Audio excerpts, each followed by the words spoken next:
S nama Slobodan Jakovljević, junak današnje pobjede protiv ekipe Posušja. Slobo, danas teška utakmica na stadionu Mokri Dolac, no što je najvažnije, 3 boda idu u Mostar.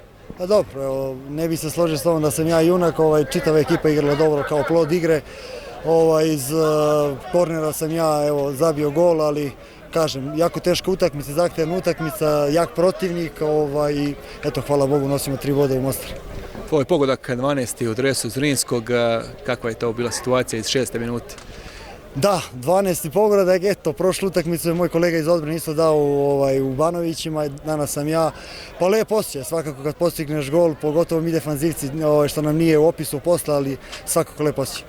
Prošle sezone Zrinski 2 puta gostovao na stadionu Mokri Dolac, upisao 2 remija, danas pobjeda, sigurno ste bili motivirani u ovoj utakmici. Da, upravo kao što kažeš, i šef je na sastanku rekao da eto, imamo jedan od motiva da pobedimo danas, jer 2 utakmice ovde nismo dobili, jer kažemo, stvarno je jak protivnik, dobar ambijent i kažem, danas smo bili ne toliko dobro u igri, ali eto, kao plod drugarstva, zajedništva, došao je taj moj pogodak i kažem, srećni se vraćamo u Mostar. Dobar ambijent, navijači Zrinskog stigli su na stadion Mokri Dolac u velikom broju, pružili potporu nogometašima Zrinskog. Jeste, zadnje 2 utakmice, kako mi se čini, u Novom Gradu i u Banovićima nije bilo naše publike jer su to zamjenski tereni. Danas je ovde bio predivan, kažem, ambijent i ljudi iz Posušja i naši navijači. Samo mogu da im čestitam na lepom gostoprimstvu i na lepom navijenju. 3. pobjeda u nizu za Zrinski. Zrinski kreće prema onome što zaslužuje, prema vrhu ljestvice Premier lige.